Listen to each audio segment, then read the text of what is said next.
Hey, I'm Bacho, and I like movies, and I also don't have an American accent. I'm British. I'm a British little boy. Hello. Today we're going to be discussing a film that I've already talked about on this channel. I reviewed it when it first came out, Asteroid City. The reason for this is because I recently rewatched it, and my thoughts on it have changed a little bit. Call me arrogant, but I think I now have a little bit of a better understanding of the kind of experience that Wes Anderson wanted us to have with this film. Am I not in this? Excuse me? I'm not in this. On first viewing, I left the theatre a little bit confused. On a visual level, I really enjoyed it because cinematographically it is absolutely impeccable. My grievances were more so with the thematic elements of the film. I wasn't sure what it was overall going for, story-wise. I also remember criticising it for feeling quite familiar to other Wes Anderson films, which I still think is a very valid criticism to have. Of all directors in Hollywood, he probably is the most samey. But the key thing that was holding it back from, should we say, greatness was my skepticism for how coherent the film actually was thematically, which quite pleasantly was an issue that was resolved for me on my second rewatch. Knowing that the film was mainly just comprised of these small story vignettes featuring these idiosyncratic characters made it a much smoother movie for me. What's the cause? What's the meaning? Why do you always have to dare something? I had that foreknowledge of the film's identity and what it was going for, and that can sometimes make it easier to digest a film knowing all that in advance. Because on first viewing you're always trying to process all of this new information that's being thrown at you. But when you rewatch a film you're in more of a relaxed headspace, which is honestly the most ideal state to watch a film in. And that's what happened with me a few days ago when I rewatched Asteroid City. I now believe that what you're supposed to do when watching this film is exactly what I just described, which is just take everything in. Just let yourself be absorbed by the film. Don't start to try and interpret all of these different potential things. With this film, you're just simply supposed to get to know these characters and witness this little snapshot of their lives. They're all fleshed out, they're all very human, the dialogue's brilliant, and that's what you're supposed to appreciate. Regardless if this is all going to culminate into any grander themes at the end. That doesn't really matter because what you see these characters go through is enough story in and of itself. And honestly, on second viewing, I got a full experience just from watching these characters and getting to know them again. Wes Anderson always has good character writing, he knows how to paint these wonderful, colourful people, and this film I think has some of his strongest characters. Tom Hanks' character, Jason Schwartzman's character, all of his interactions with Scarlett Johansson, Liev Schreiber, I think that's how you pronounce it. I loved the dynamic he had with his son, I thought that was really heartfelt too. It's also a hilarious movie, the comedic timing is utterly on point. Dare you what? Yes, dare you what? To climb that cactus out there? Oh, Please no. don't. There are both visual and dialogue based gags and they're all just perfectly delivered. Tweet this hot pepper. It's an experiment. No, don't do it. Unfortunately, a mistake got made and Cabin 7 burned to the ground.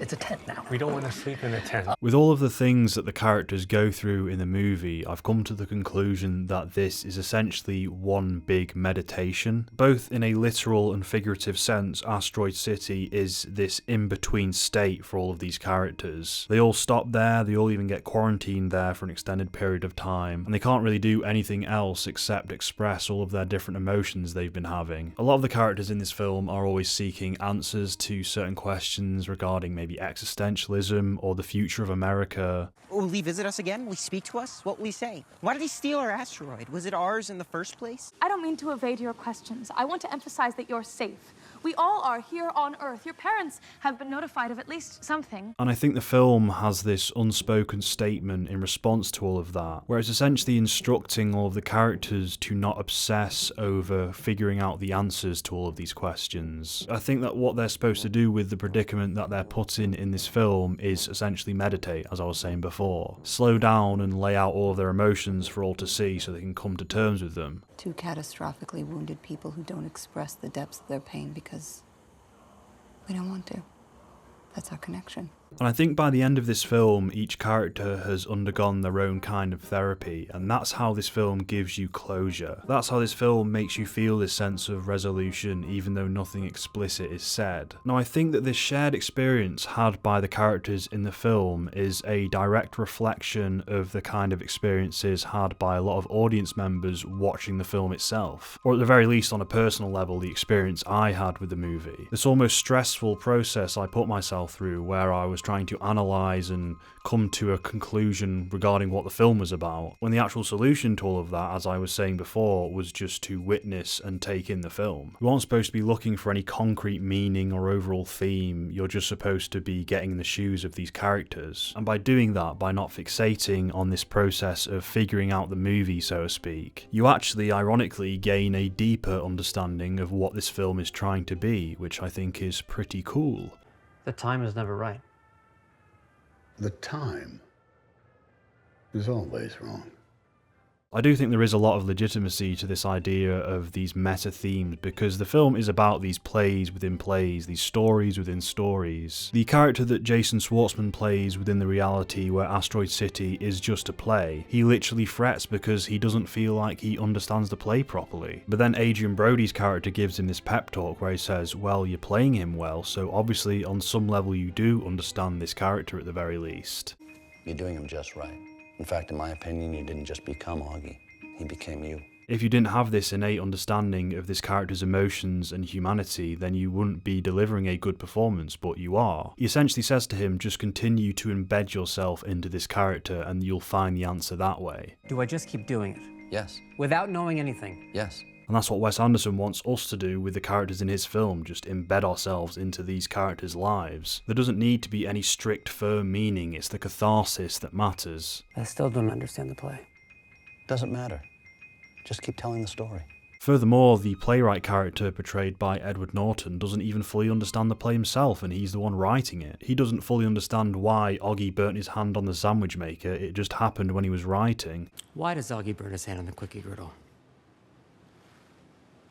Well, I don't even know myself, to tell you the truth. Perhaps it was just this genuine, unadulterated flow of consciousness that made him put that detail in there. I hadn't planned it that way. He just sort of did it while I was typing. And every time that you have a writer or filmmaker, any kind of storyteller character in a movie, there's always a likely possibility that he is the stand-in for the director or the writer of the actual movie you're watching. And I think this commentary of not understanding these stories that you're being presented could extend to Wes Anderson himself. Perhaps he doesn't fully understand why he's writing all of this, but it comes from the heart and he just lets it be. The Asteroid City play is explicitly set in a period of America that was tumultuous. There was a lot of uncertainty, a lot of people asking what's going to happen next, are we doomed? And if he turns out to be a dirty dog, which I reckon he ain't, well, that'll be a job for the United States Armed Forces, and they ain't never lost a war yet. And again, it's not about answering those questions, but more so studying what emotions they evoke in the characters. Regarding the wonderfully charming alien that visits, a lot of different characters have certain interpretations to that. I don't like the way that guy looked at us. What guy?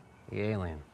Well, how did he look Like at we're us? doomed. And other than it being a lovely scene, I personally don't think there is any one strict interpretation to that. When Augie said that he didn't like the way that the alien was looking at them as if they were doomed, that's him projecting. That's just what he himself interprets from the encounter. I'd liken the actual setting of Asteroid City to a crossroads interdimensional realm, a place where everything's supposed to be uncertain, vague and structureless. It's both a physical and metaphysical place that's supposed to be this allegory for this in-between state of consciousness. The film is a meditation for both the characters and the audience watching. I'd like to make a scene where all my characters are each gently, privately, seduced into the deepest, dreamiest slumber of their lives. When Edward Norton is struggling to conceptualize the play, he has all of the actors undergo this exercise where they all pretend to be asleep. He instructs them all to meditate, and perhaps that's what Wes Anderson is doing with this overall film to the audience. Just shut up and take it in. Where are we, Connie? And when? Talk to us. There's that penultimate line near the end of the movie, you can't wake up if you don't fall asleep, and on first viewing I thought that was all nonsense for the most part. Well, not nonsensical necessarily, but I had these feelings that it was all a little vague and incoherent. But now it makes perfect sense because it sums up everything I was just talking about. You can't wake up, as in you can't come to some stage of enlightenment if you don't fall asleep, if you don't meditate, if you don't properly contemplate things. Obsessively seeking the answer is not the way to go. You're supposed to slow down and reflect on everything. If you don't even allow yourself to enter this state of introspection, then of course you're not going to come to any grand conclusions about life. And if you don't allow yourself to take in a movie properly, you're not going to appreciate it fully. And that was all very stimulating and fun to gradually learn on second watch. But of course this is all just speculation on my part. I don't play him as an alien, actually. I play him as a metaphor. That's my interpretation. Metaphor for what? I don't know yet. We don't pin it down. But this film has moved up by quite a margin in my overall ranking for this year's films. Even though it is still very similar stylistically to a lot of other Wes Anderson films, on its own, in a vacuum, it is quite great, and has some of the best character writing and comedic timing of all of this year's films. I am glad I revisited that one, and with that I'm going to say to you goodbye.